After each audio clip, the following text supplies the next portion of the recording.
quiero dar las gracias a nuestros invitados el día de hoy, que van a hablar sobre Ciudad de México, ciudad de exilios, ¿sí? Y tenemos con nosotros a María Luisa Capella, tenemos al historiador Martínez Azar,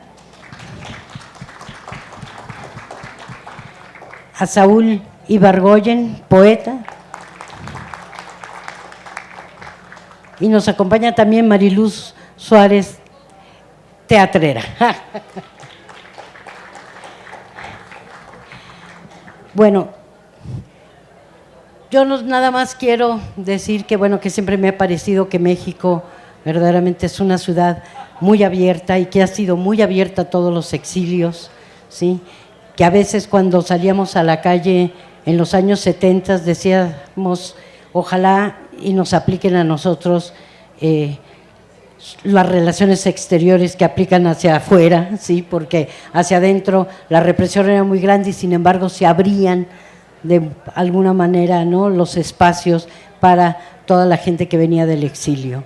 Me parece bueno, que es muy importante reconocer a la Ciudad de México también en ese sentido. Creo que, como siempre, bueno, y se ha demostrado, la Ciudad de México es una ciudad que obviamente tiende hacia abrirse a la gente, hacia ver por la gente, ¿sí? Aunque en estos momentos, bueno, quienes nos gobiernan no son precisamente muy preocupados por ellos. Entonces, bueno, sin más, ¿quién quiere empezar? Vas. Y tiene la palabra Saúl Ibargoyen. Bueno, buenas tardes. Hablar del exilio y de la Ciudad de para el caso nuestro, es la misma cosa. Yo soy originario de Uruguay, tengo la nacionalidad mexicana hace ya 15 años, una hija mexicana que vive en Uruguay, pero yo quiero decirles que esta experiencia del exilio nos lleva a preguntar, porque el exilio parece que no se acaba nunca. Podemos hablar de migraciones, de inmigrantes, etcétera.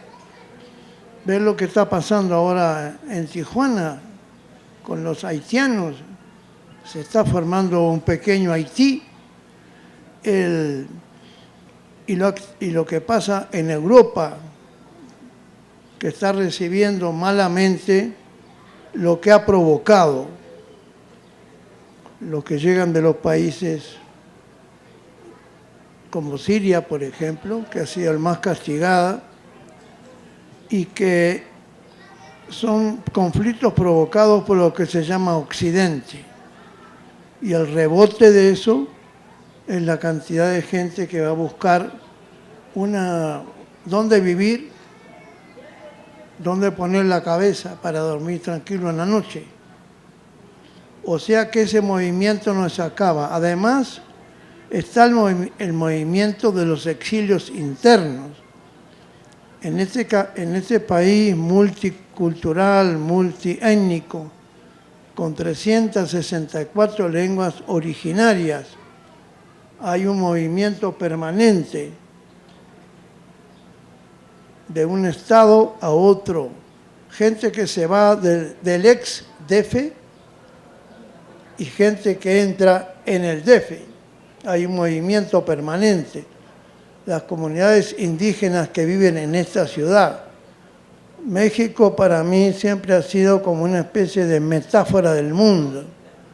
Recuerdo que cuando llegamos en el avión a bajar en México por primera vez como asilados políticos, luego de salir de la prisión, de las persecuciones, cuando empezó a bajar el avión y dejó atrás las nubes y todas las nubes tóxicas, y vimos la ciudad, y nosotros como provincianos parecíamos como aquel provinciano que fue a un zoológico, vio una jirafa y dijo, ese animal no existe. Y nosotros pensamos que una ciudad de la característica física, vista desde lo alto, tampoco podía existir en nuestra imaginación. Las ciudades más grandes que conocíamos eran París, Buenos Aires, Moscú, pero México fue un golpe visual que luego se transformaría en otras cosas. El tema del exilio es un tema interminable, porque yo pienso que el que se exilia una vez, se exilia para siempre. Hay una opinión sobre eso, de que si la gente llega a otro país, se adecua a las costumbres, a la lengua, a todo lo demás, ya puede considerarse como miembro de ese país, de esa comunidad. Pero lo que yo aprendí en México, y no solamente en la Ciudad de México, es hacer yo un ciudadano latinoamericano que deja de ser uruguayo para ser mexicano y que deja de ser mexicano para ser uruguayo y para ser, en definitiva, un ciudadano de América Latina y el Caribe. Ese ha sido para mí el gran aprendizaje. Ahora, ¿cuándo empieza un exilio? El exilio tiene un contenido evidentemente político. No es el llamado exilio económico. Los que vinimos acá, vinimos mayoritariamente como exilio político. Y un grupo grande de uruguayos que habían pasado también por situaciones muy duras, que llega aquí en 1976. Llegamos el 25 de junio de 1976. Y el asunto es que uno se pregunta, luego de tanto tiempo, de tanta literatura que se ha escrito sobre este tema, ¿cuándo empezó realmente el exilio para nosotros? ¿Cuándo empezó? Cuando empieza la dictadura, uno estaba exiliado dentro de su propio país. Éramos extranjeros en nuestro propio país, porque ya no leíamos los periódicos de izquierda que leían. Ya no podíamos reunirnos para tratar asuntos de política, de cultura.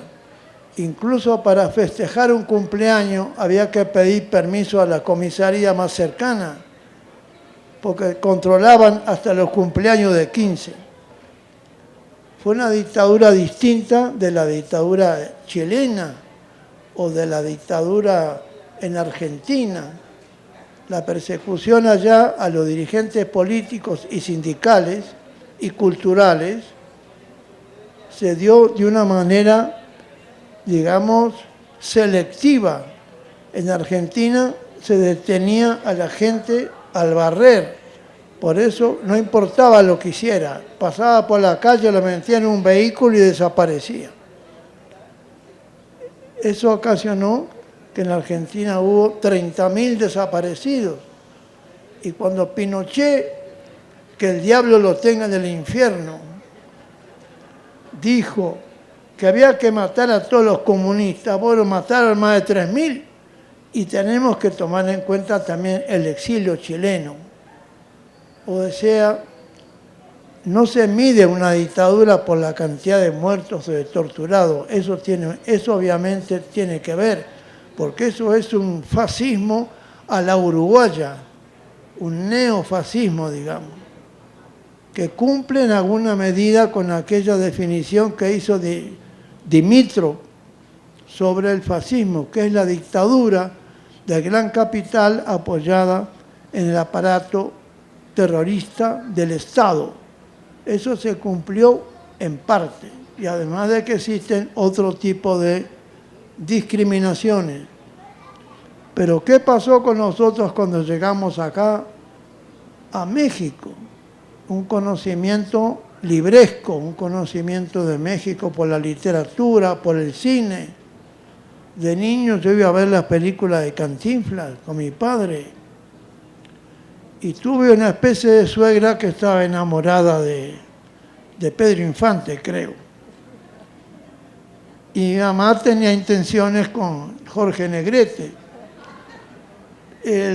Pero lo que queremos decir es si traíamos nosotros lo que se dice un imaginario con respecto a México y con respecto a la Ciudad de México. Ese imaginario se rompió. Por un lado, hubo que apartar lo que consideramos entonces mera fantasía para pisar la realidad. Y hemos pisado y hemos caminado por las calles de la Ciudad de México. Hemos recorrido hermosas cantinas, que es un aspecto fundamental de la cultura de la ciudad. Y nos gustaba mucho en ciertos momentos de conocimiento primario de la ciudad visitar los tianguis y para percibir los colores y los olores, donde la ciudad también se va expresando, y ni hablar del smog y otras cosas que nos perturbaron mucho, porque en Montevideo, donde yo vivía, donde nací, no hay contaminación. Aunque hay demasiados coches, se están reproduciendo mucho los automóviles de manera innecesaria. De todas maneras, lo que aprendimos acá es que, por un lado, la dictadura nos dispersó, nos envió a muchos lados. Hay uruguayos en 25 o 30 países. Se calcula que afuera hay unos 600.000, que son exiliados algunos y los descendientes también de los exiliados. Lo que aprendimos entonces es cómo lo que separa a veces contradictoriamente une. Acá tuvimos contacto con exiliados de muchos países, particularmente de América Central. Nosotros teníamos ya una idea de lo que era el exilio, empezando por nuestra historia, que acá la voy a dejar de lado, pero también lo que vimos de niños y de muchachos con el exilio español, que tanto enriqueció aquí también la vida mexicana. El hablar con aquellos miembros del exilio español, particularmente los gallegos, que era gente muy trabajadora, y todo lo que yo aprendí de ellos, como que me fue preparando de manera no consciente a llegar hasta acá. Esto era como una especie de destino inevitable, a tal punto de que cuando estábamos presos en la jefatura de policía de Montevideo, era una especie de celda, éramos 13, y el baño consistía en una cubeta, y ahí de los 13 había alguien que no era detenido por razones políticas, era un delincuente económico. Yo no recuerdo su apellido, pero ¿saben cómo se llamaba ese tipo? Se llamaba México. Se pudo haber llamado Guatemala o Pedro, pero se llamaba México. Era como un adelanto de lo que podría pasar después. Dicen que la casualidad no existe, yo no sé. De todas maneras, y no quiero estirarme demasiado, si bien la mayor parte de los uruguayos de esa época volvió a su país hace tiempo, algunos hemos quedado. A mí me costó mucho adoptar la nacionalidad mexicana, un poco por ignorancia y un poco por no haber tomado en cuenta lo que México en verdad significa para mí. Hablo de manera estrictamente personal. Y eso entonces no me alejaba de mi país originario, sino que me acercaba a todos los países de América Latina. Yo he tenido la suerte de viajar mucho por América Latina. Y se confirmó lo que les decía antes. Por otra parte, yo sería un escritor distinto si no hubiera estado acá viviendo todos estos años.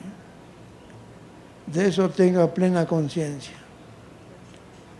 Y yo publiqué más de 70 libros, aunque no parezca,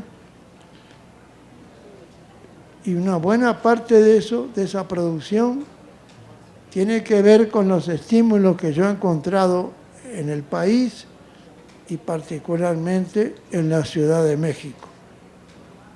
Es otra cosa que debo agradecer, pero eso de la creatividad literaria solamente las musas entienden. Y hablando de musas, en México hay muy bellas musas.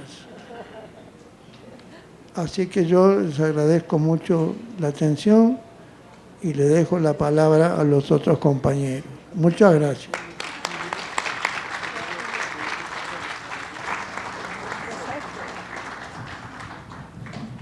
Muy buenas tardes, gracias a todos ustedes por estar aquí.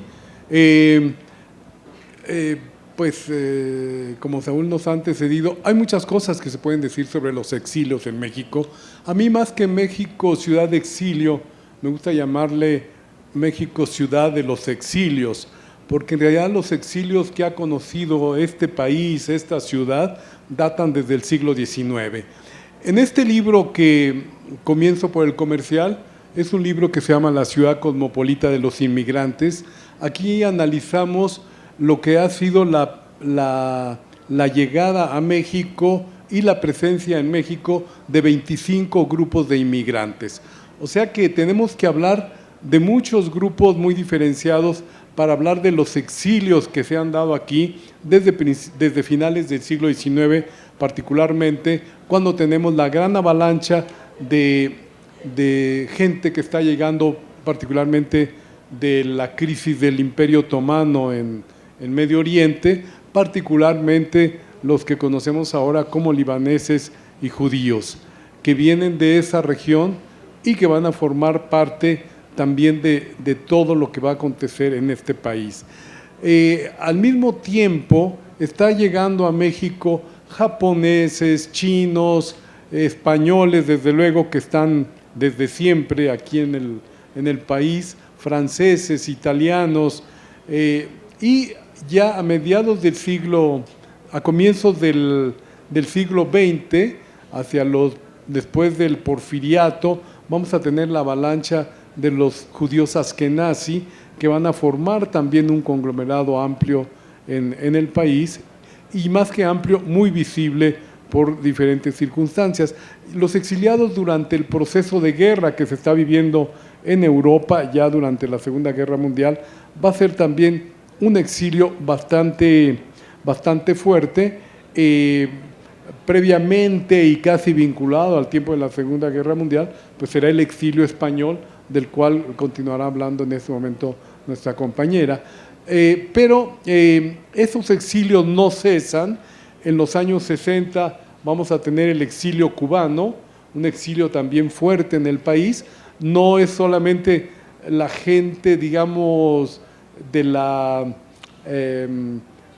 como va a suceder en los casos de América Latina, de los golpes de Estado, sino que aquí están viniendo también muchos cubanos que no son los partidarios del castrismo, de la revolución que se está dando en estos momentos en Cuba, sino es otro tipo de inmigrantes. Y en los años 70 pues vamos a tener el exilio de argentinos, chilenos principalmente, que van a mostrar esa generosidad que ha tenido el país y que ha manifestado sobre todo del lado de los republicanos españoles en los años 30.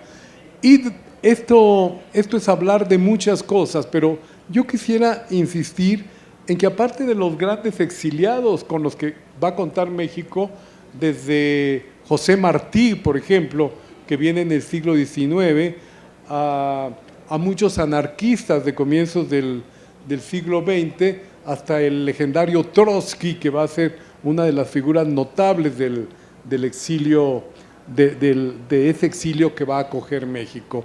Entonces estamos hablando de personas, de grupos muy amplios que han tenido que romper con sus países de origen por diferentes circunstancias, guerras, conflictos religiosos, conflictos políticos, en fin, un poco de todo, de todas estas diferentes categorías que van a estar motivando ese exilio.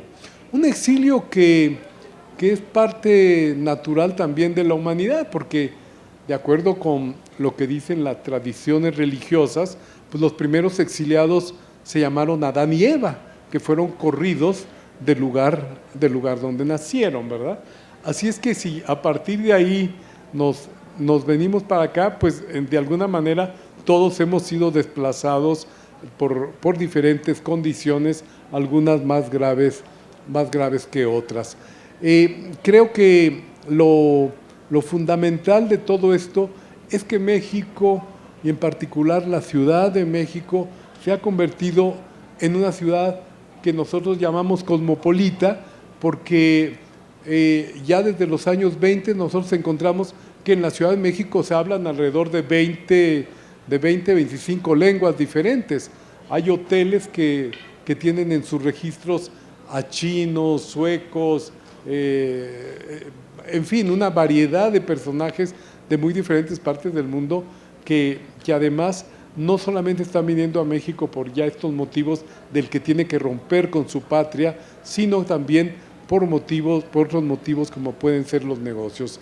El hecho es que a mí me gusta que en todo esto se hable también del impacto que han tenido todos estos grupos que han llegado al país, y la Ciudad de México, créanme que sería irreconocible sin la aportación de todos estos grupos.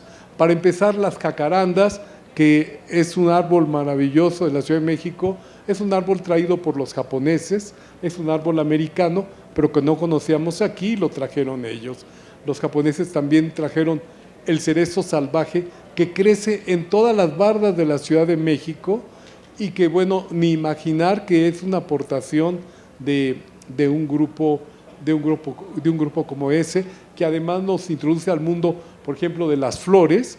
Para eso los japoneses se pintaron solos, las gladiolas, muy diferentes flores que son traídos por los japoneses para adornos de las mesas, en fin, de todo esto.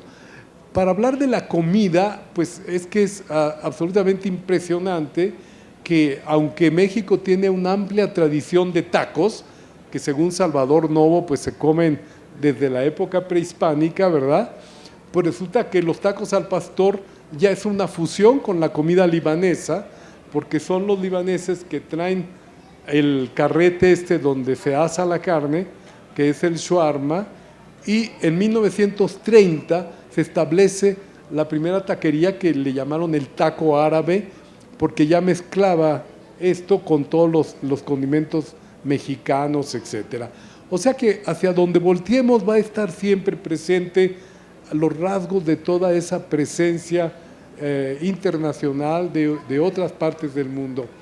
El Ángel de la Independencia, si no hubiera sido por los escultores italianos, pues no sería lo que es ahora, pero Alciati, que es el forjador de la Victoria Alada que corona el monumento y diseñador del mismo monumento, aparte de que fue Rivas Mercado el que lo construye arquitectónicamente, pero toda la obra de arte es italiana. Tan es italiana que si ustedes se detienen un momento en la parte baja de la columna, en el fuste de la columna, tiene los emblemas de César, del emperador César, que no tiene absolutamente nada que ver con México, pero está la leyenda del Senado de César de hace más de 2000 años, ¿no?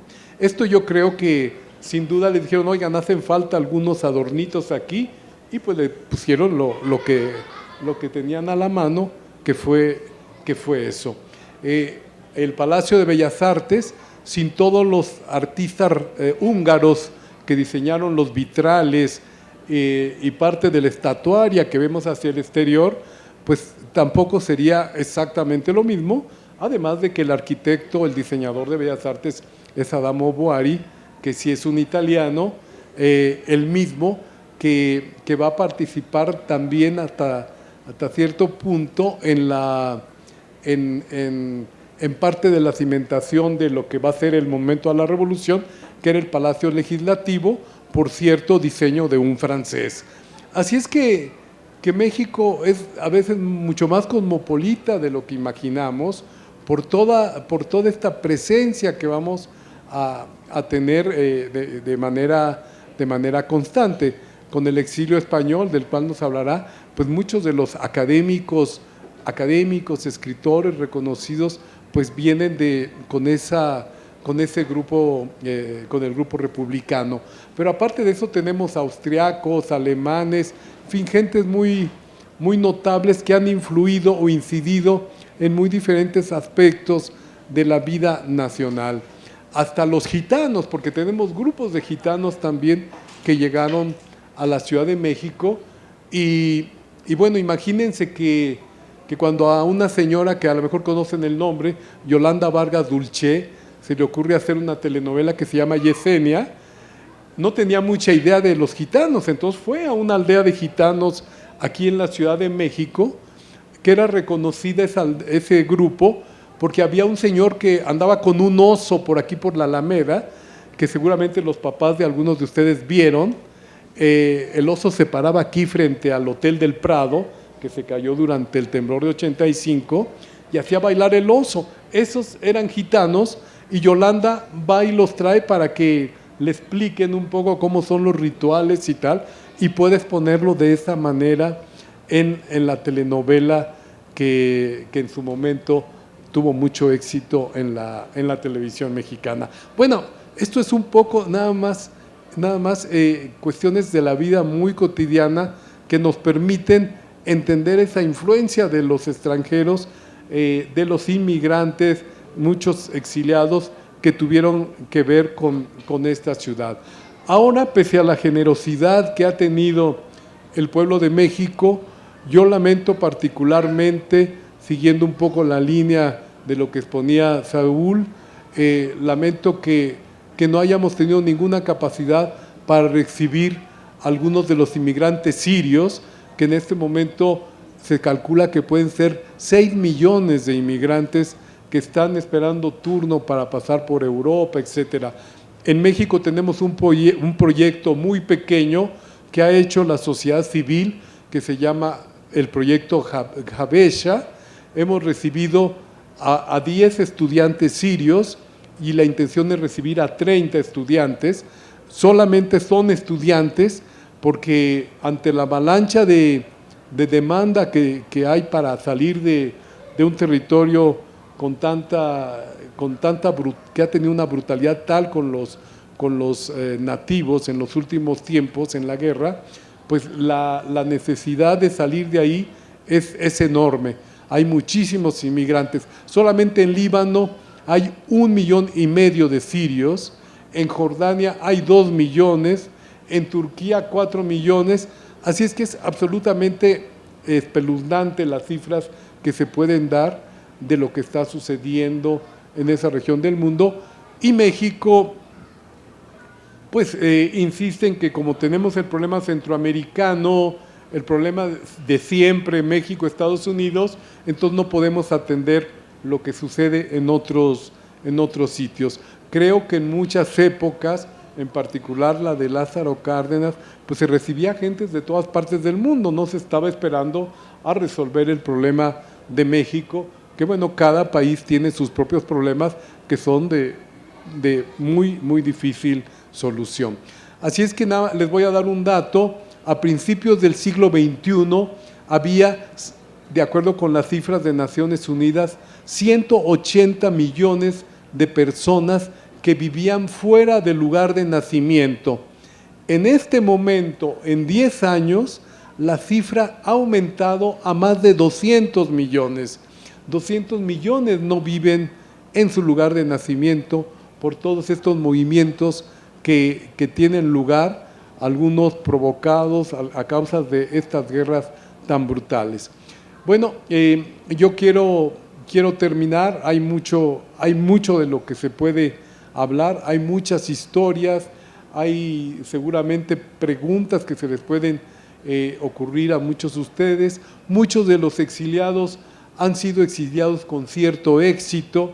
Yo creo que el éxito que alcanzaron personas como Adolfo Sánchez Vázquez, Ramón Xirau, varios poetas que podemos mencionar, el mismo León Felipe, etcétera, pues se une también a éxito de otro tipo, el éxito empresarial que han tenido pues personajes nada menos que como Carlos Slim, que es la primera generación de libaneses luego de la llegada de su padre, don Julián, que han tenido un éxito económico impresionante, como muchos otros han tenido éxito más relativo, pero que sin duda también se cuenta como éxito, y sin embargo muchos otros, quizá la gran mayoría, que tuvieron que trabajar de manera muy ardua en un taller de carpintería, en un taller de orfebrería, en fin, de otras habilidades para las cuales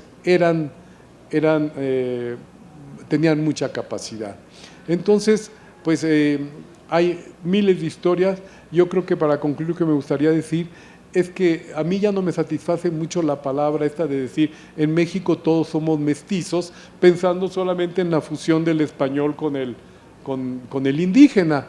Yo creo que somos mestizos en un sentido mucho más amplio, que somos productos no solamente de esa relación, sino de muchas otras relaciones que sin duda están en el mapa genético ahora de prácticamente todos los mexicanos. Yo quiero terminar diciendo nada más que este libro lo traje en obsequio para los asistentes, pero debido a su peso, pesa 7 kilos, obviamente no podía traer un libro para cada uno, además de que cuesta 1,500 pesos, pero pensé en la idea de que al final de la sesión lo podemos rifar para que alguno de ustedes se lo lleve y conozca con mayor profundidad cada uno de los casos de los inmigrantes que han venido a México y en particular a la Ciudad de México. Todos los casos de aquí están referidos solo a la Ciudad de México. Tenemos otros libros donde hablamos de lo que sucede en otras regiones del país, pero en este caso es solamente la ciudad. Les agradezco mucho. Gracias.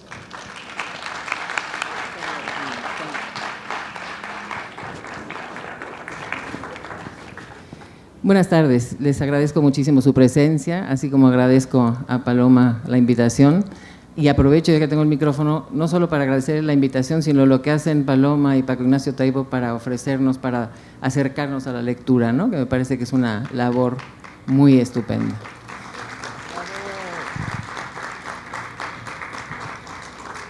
Mi nombre es María Luisa Capella, yo ya nací en México, soy hija de exiliados españoles, mis hermanos nacieron allí también, yo ya vi los volcanes al nacer, por lo tanto entiendo bien la nostalgia que pueden tener los exiliados propiamente dichos, o sea, mis padres y de esa generación, pero yo no tengo nostalgia del terruño, porque mi terruño es este.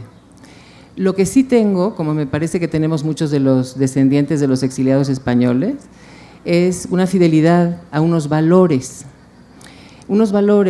que esa es una de las razones por la que el exilio español pudo encajar también en la Ciudad de México, en México en general, gracias a Lázaro Cárdenas, porque los valores que tenía la República Española eran los mismos valores que tenía el gobierno de Cárdenas. Les leo rápidamente hay un cuadernillo que descubrió un periodista en esos rincones oscuros de la historia, y es un cuadernillo que se publicó por la imprenta Gutenberg en Guadalajara, España, al mes de haber sido elegida la República Española. Y ese cuadernillo decía, pedía a las buenas gentes que le dieran la mayor difusión posible. Ese cuadernillo tenía los mandamientos de la República Española. Perdón que me tengo que poner las gafas porque ya no veo. Y les digo rápidamente cuáles son. En ese cuadernillo, que además está bellamente editado, decía que los mandamientos, que se diera difusión a estos mandamientos, ¿no? Y decía, el primero, amar a la justicia sobre todas las cosas. El segundo, rendir culto a la dignidad. El tercero, vivir con honestidad. El cuarto, intervenir rectamente en la vida política, que yo lo pondría en letras de oro en todas las cámaras de los senados y los diputados de este país. El quinto, cultivar la inteligencia. El sexto, propagar la instrucción. El séptimo, trabajar. El octavo, ahorrar. El noveno, proteger al débil. Proteger al débil. A ver, espera, sigue aquí, ya llegamos. Dios mío, eso pasa siempre. Ya. Y el décimo, no procurar el beneficio propio a costa del perjuicio ajeno. Y eso también se lo pondría en letras de oro a todos los bancos de aquí y de allá, ¿verdad? Por resultar obvias las explicaciones de estos mandamientos, solamente me voy a referir a un par de ellos, ¿no? Por ejemplo, cuando dice ahorrar, no es que ahorremos cada quien, ¿verdad?, en el banco y todo eso, sino que se preconiza la necesidad de consumir menos de lo que se produzca para crecer así los bienes de la patria y de la humanidad. El décimo, por ejemplo, que dice no procurar el beneficio propio a costa del perjuicio ajeno, que veda todas las explotaciones del hombre por el hombre y todas las protecciones legales consistentes en aumentar los provechos de unos a costa de los bienes de otros. Estos mandamientos, que es a los que yo me refiero cuando digo que los hijos de exiliados un poco nos sentimos muy involucrados, muy necesitando respetar esos mandamientos, eran los mismos que tenía el gobierno de Cárdenas y sus diplomáticos, como podemos saber muy bien. Yo tengo que decir que yo soy totalmente, perdón, es que ahora no veo de lejos, totalmente reacia a todo lo que signifique banderas, patria. Siempre que sale la palabra patria, normalmente hay una pistola detrás. Pero en esta ocasión me gustaría que se quedaran con la imagen de la bandera mexicana.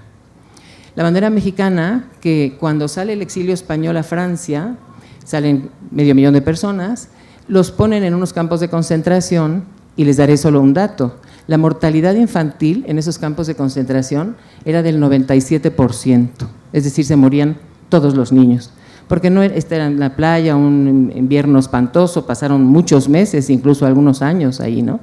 Entonces, ¿qué es lo que hace el gobierno de Cárdenas a través de sus diplomáticos, como Gilberto Bosques, por ejemplo? Podrían haber mirado para otro sitio y no miraron para otro sitio, porque hay que recordar que en Francia en esa época estaba la bota fascista, con los nazis ya metiéndose en Francia, y ellos podían haber dicho, bueno, pues este no es nuestro asunto, pero sí era su asunto, porque tanto la República Española como el gobierno de Cárdenas tenían muy claro lo que querían que fuera esta sociedad, ¿no?, las sociedades de sus países, ¿no? Entonces ahí lo que hace Gilberto Bosques es que ha tenido que moverse de París a Marsella porque van persiguiéndolos las tropas nazis y las fascistas españolas, y entonces allí consigue un par de castillos en las afueras de Marsella que se llaman la Reynard y Montgrand, y pone en la puerta la bandera mexicana, haciendo de ese espacio territorio mexicano, de tal manera que todas las gentes que ellos iban sacando de los campos de concentración entraban realmente a México.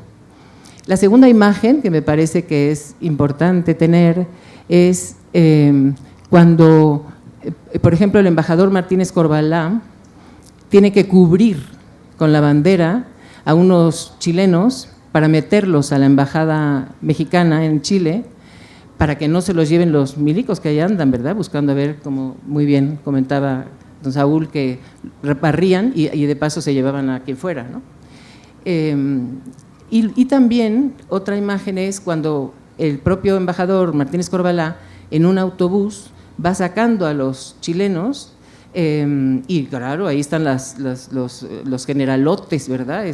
Tratando de parar ese camión y llevarse a la gente a la cárcel. Entonces Martínez Corvalá saca la bandera de México y les dice, momento, este es territorio mexicano. Que ella cuenta con mucha gracia, porque cuando ya llegan al aeropuerto, los suben en un avión y vienen hacia México. Y cuando, era justo un 15 de septiembre o así, y cuando te pasan ya la frontera aérea, entonces dice, queridos amigos, en mi país, todos los 15 de septiembre se da el grito, ¿no? Así es que viva México y viva México, y los chilenos, claro, bañados en lágrimas, gritaron viva México, y luego contaba él con mucha gracia que era el grito de más altura que se había dado. Es decir, esas imágenes son las que me parece. Luego yo tuve la oportunidad de ser directora de la secundaria del Colegio Madrid cuando vinieron los exilios sudamericanos, ¿no? Que llegaron aquí, y me tuve que encargar de los niños que no traían, a veces ni zapatos, pero desde luego ni papeles, ¿no? Ahí la Secretaría de Educación Pública se portó realmente estupendamente bien, fue muy complicado, etcétera, y luego viene el asunto de los regresos, ¿verdad? A mí me hacía mucha gracia una cosa que cuenta Sandra Lorenzano, que cuando un niñito argentino que llegó aquí muy chiquito y estuvo aquí varios años y regresa a Argentina, entonces claro, los compatriotas argentinos decían, sí, a ver, ¿tú qué sabes de Argentina? No, pues todo, decía, a ver, ¿cuál es el himno? Claro, argentinos al grito de guerra. Que es un poco eso que sucede con los exilios, es decir, uno hace suyo eso suyo, ¿no? Es decir, que eso es un poco así. A mí, cuando recuerdo estas cosas, como estas del exilio español y la actitud que tuvieron nuestros políticos mexicanos, que fue absolutamente ejemplar. ¿Por qué los exiliados españoles pudieron incorporarse a esta sociedad? Porque tenía más interés el gobierno mexicano en ese momento de que se incorporaran que ellos mismos. Ellos estaban esperando regresar porque a ver si ya se moría Franco, ¿verdad? Bueno, pues no se pudo, ¿no? Se pudo hasta 40 años después, ¿no? Entonces, esa actitud, yo cuando la recuerdo, no es con un afán nostálgico, sino como con un afán de tener esa memoria presente y saber que es posible. Que si se quiere, es posible. Hay algunas anécdotas que reflejan muy bien esa firmeza del gobierno mexicano. Cuando hay lo que antes era la Sociedad de Naciones, lo que ahora es la ONU, pero era Sociedad de Naciones, y entonces hay esa Sociedad de Naciones habían firmado que defenderían a los países que se fueran, los gobiernos elegidos democráticamente, que fueran derrocados por golpes de Estado. Pero entonces plantea el asunto de que había una cosa de no intervención, o sea, no vamos a intervenir, y eso fue una desgracia para el gobierno republicano porque le dio carta de naturaleza a un militar, como se llamaba Francisco Franco, que lo que hizo fue un golpe de Estado. Entonces hay una anécdota, hay en el Archivo de Relaciones Exteriores, hay un documento. En ese momento era secretario de Relaciones Exteriores Eduardo Hay, H-A-Y, ¿no? Y entonces el gobierno de Burgos, ya instalado, porque como no se iban a meter los demás países, el gobierno de Burgos escribe a México y dice, hombre, pues vamos a continuar con las mismas estupendas relaciones que hemos tenido y no sé qué. Y entonces Eduardo hay al margen una nota del secretario de Relaciones Exteriores que dice, al archivo por firma desconocida. Si eso hubieran hecho los demás países, otro gallo le hubiera cantado a la República Española, ¿no? Digamos, eso es un poco que yo realmente sí que les pasaría esta historia a nuestros políticos actuales, porque no han perdido de alguna manera esa, que es lo que comentaba Carlos ahora, ¿no? Es decir, han perdido esa capacidad de luchar en contra de esas cosas fascistas que son las que hacen que la gente tenga que emigrar. En la época del exilio español, la línea entre exilio y migración estaba muy claramente marcada, porque el exilio es has participado políticamente, etcétera, entonces tienes una pistola aquí atrás que te hace salir del país. Y estaba la migración, que era efectivamente muy dramática, eso no hay por qué despreciarla ni mucho menos, sino era para buscar una mejor vida, pero en general no era con una pistola detrás, ahora sí. Ahora normalmente los migrantes que vienen, por ejemplo, de Sudamérica, vienen todos con una pistola detrás, ¿no? No es nada más, están bien, pero no es nada más la necesidad, ¿no? Así es que, bueno, un poco espero que estas cosas sirvan. Quería terminar nada más con una cosita, que es que, como mencionaron las jacarandas, les voy a reproducir un poema de un poeta exiliado español, bueno, que vino chiquito, pero que habla de las jacarandas, porque me parece a mí que ese poema también habla de esa relación, digamos, ese estar ahí siendo diferente. Y eso es de lo que se trata, digamos, ¿no? Entonces este poema dice algo así como: las dulces jacarandas se quedan en lo suyo, todos son verdes y ellas no. Saben que se puede ser árbol sin ser verde y tener como copa un resplandor. Y saben también que no por eso las querremos menos, porque siempre hemos querido que haya otra cosa. Y esa otra cosa, ahí termina el poema, y esa otra cosa es lo que un poco sucede con los exilios, que es la posibilidad de mirar al otro. Y eso es enriquecedor tanto para el que llega como para el que recibe. Y así es que yo creo que eso es lo que tendríamos que tener como muy en cuenta siempre, ¿no? Muchas gracias.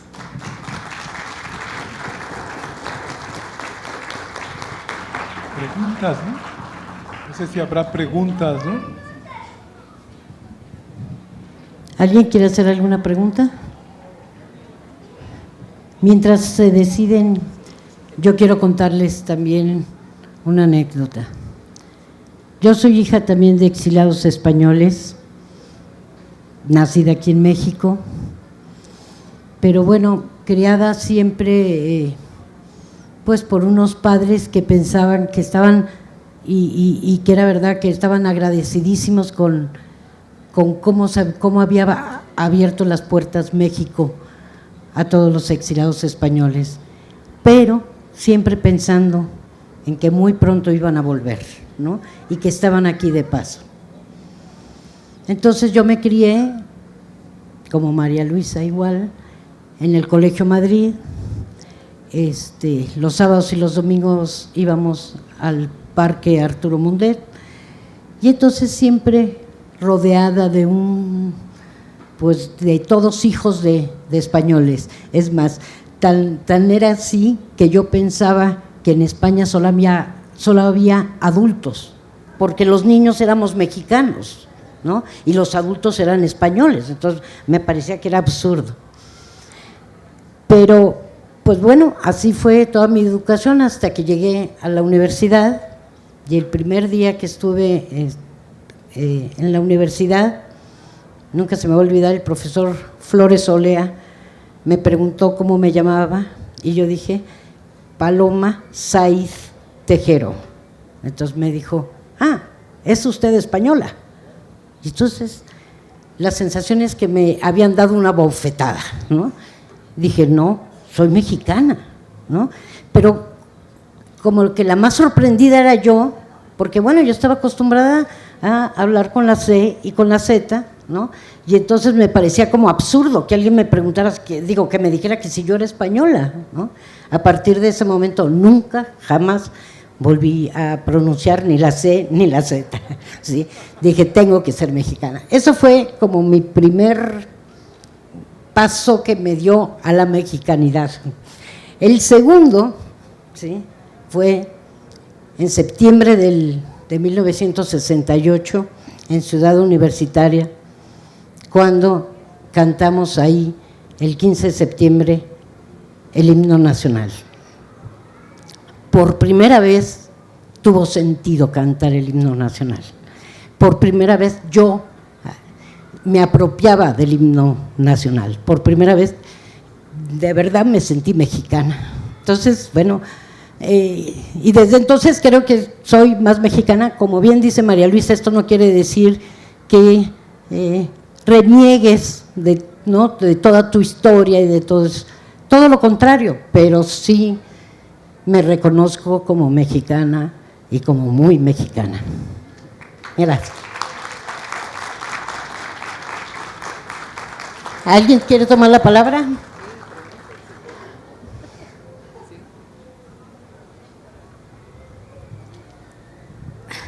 Me emocionó mucho lo que dijeron ustedes, pero sobre todo usted que dice, soy mexicana. Muchos mexicanos ya no estamos tan orgullosos de serlo. Y el escuchar que una persona que vino a México, traída por un gran presidente como fue Lázaro Cárdenas, como fue Gilberto Owens, ¿sí? ¿Es Owens? Sí. Bosque, sí, no es Owens, es Bosque, sí, tiene razón. Trato de aprenderme los grandes nombres, pero ya mi Alzheimer me persigue, entonces no me los aprendo bien. Pero les quiero dar gracias a todos porque ustedes nos trajeron muchas cosas. Gracias. ¿Alguien más?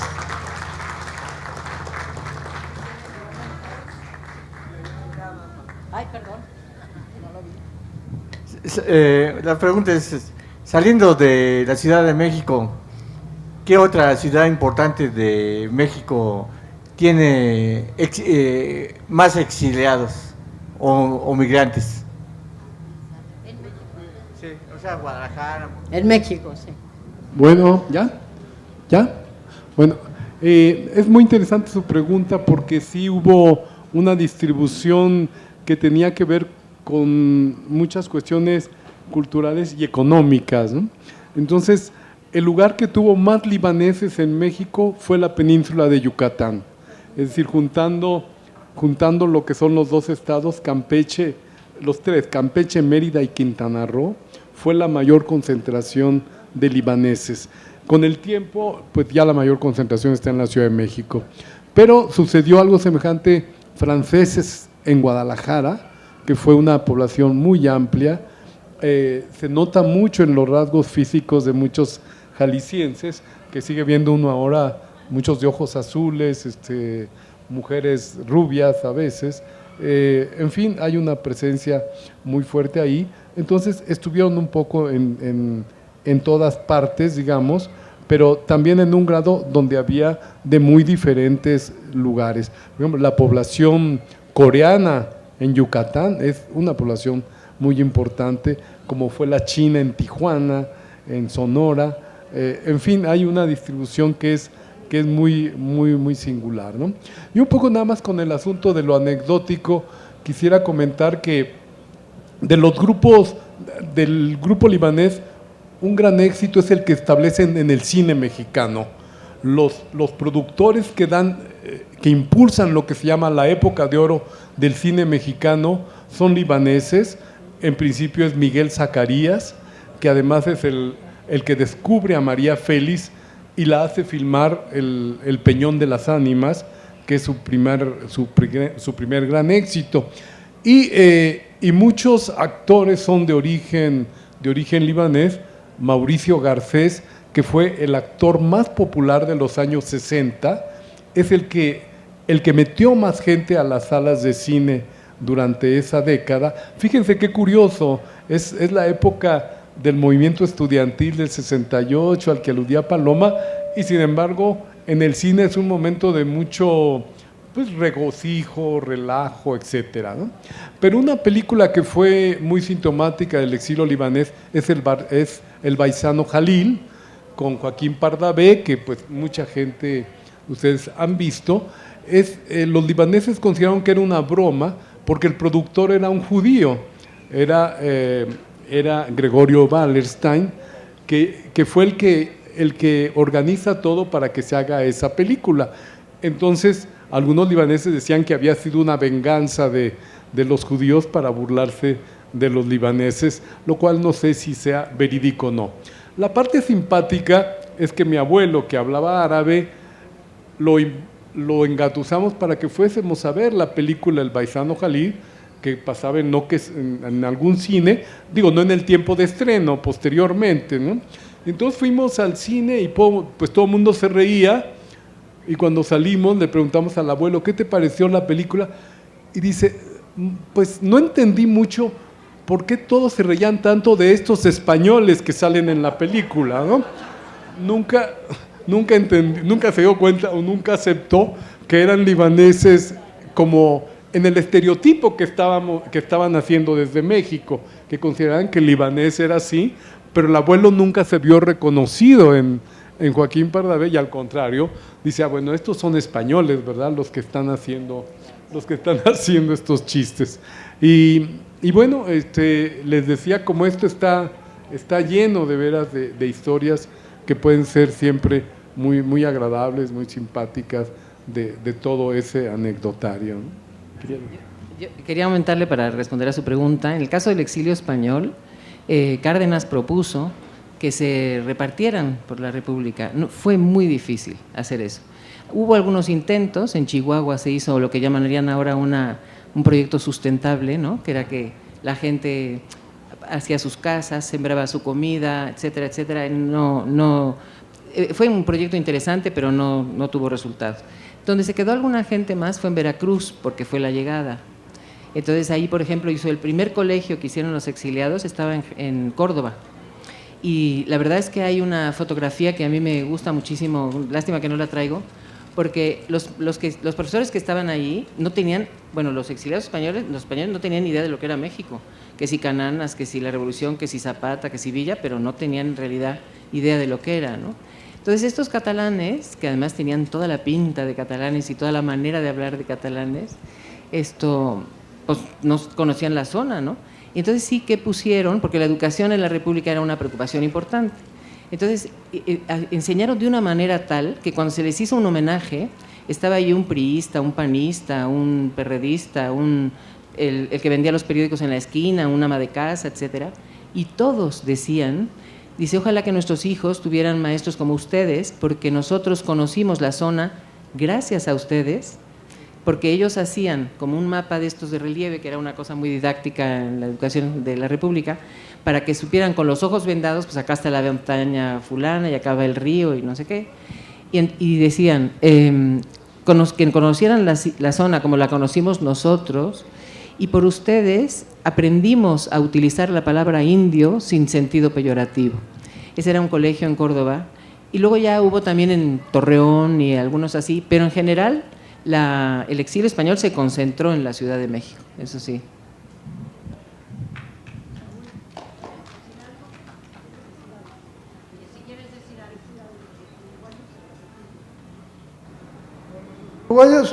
Los uruguayos son como una peste, somos pocos, pero estamos en todos lados. Hay uruguayo, mejor dicho, urumex, uruguayo mexicano, que es como una nueva especie. Los hay en Toluca, los hay en Tlaxcala, en Cancún. Yo una vez encontré a un uruguayo en Tijuana.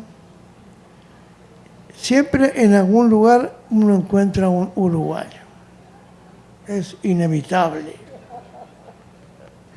Y cuento una anécdota nada más. Hace muchísimos años yo hice un viaje un poco loco ahí por Brasil, Paraguay. Andaba perdido entre el guaraní, el portugués y otros incidentes que hubo. Y de pronto me estaban por llevar preso, no me acuerdo, o por soltarme, no me acuerdo. Y que aparece alguien, un uruguayo, que conocía al policía, no sé qué, y ahí, bueno, me soltaron y tomamos unas copas, unas cañas para festejar.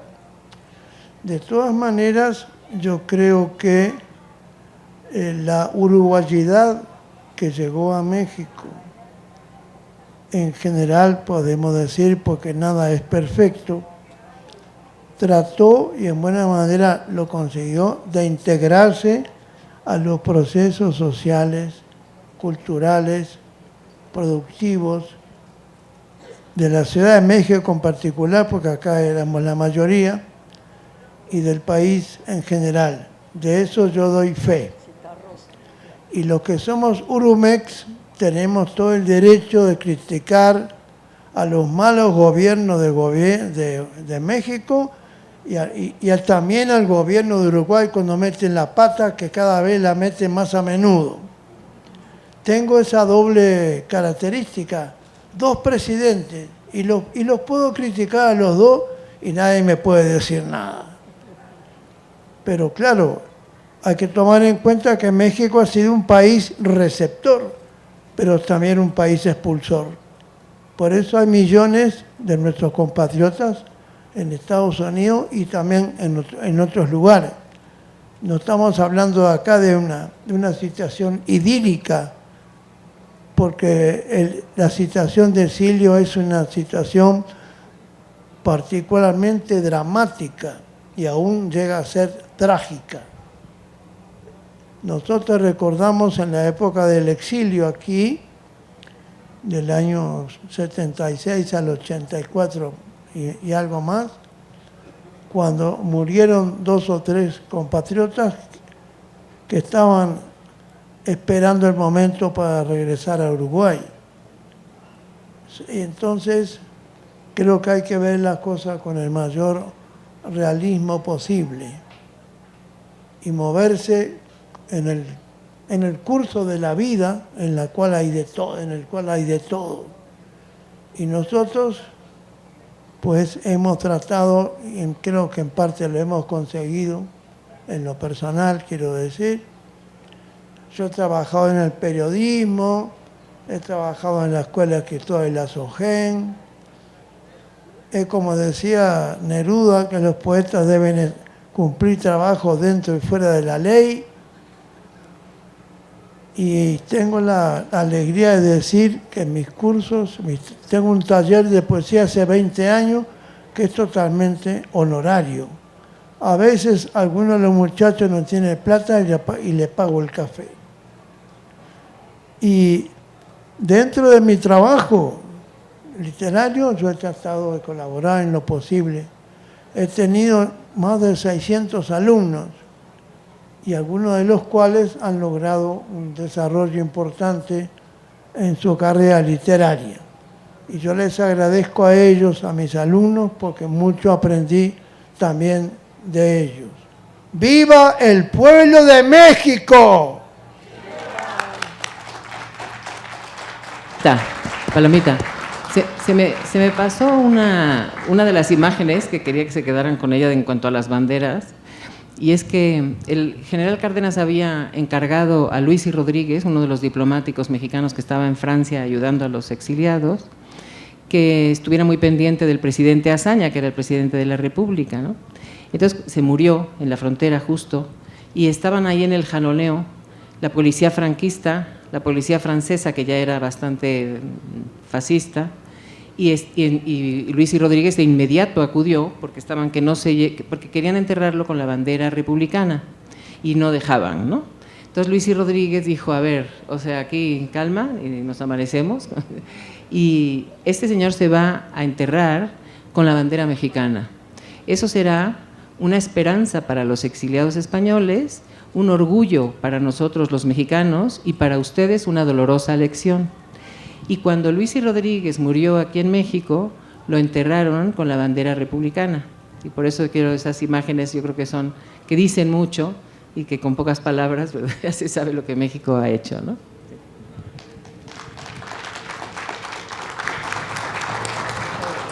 ¿Alguien más quiere tomar la palabra? Bueno, pues agradecer de verdad. ¡Ah, la rifa! Un momento. Que Paloma saque unos números, ¿no? Para ver. Me dieron a mí uno, lo cual yo me negaba, pero decía que ya habían repartido todos. Entonces, como lo saque el mío, no vale. Ah, pero mira, Paco llegó, que la saque. ¿Eh? La última vez que participé en una rifa... A ver, pero ¿qué número va a ser? ¿El primero, el quinto, el...? Primero. No, es el segundo. El tercero. Hay 4 en una mesa, no hay manera de ponerse de acuerdo. A ver, ¿cuál va a ser? El segundo. El segundo. Va. No digas el primero para que no se vaya frustrado, ¿verdad? O sea, no hay que... Primero. Eso.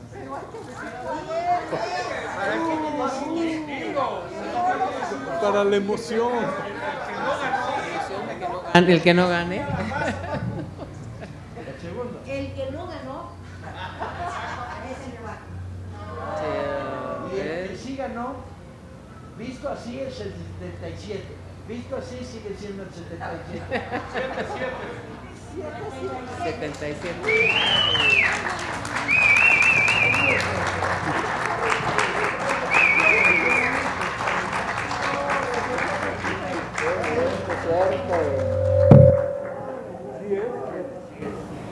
Muy bien.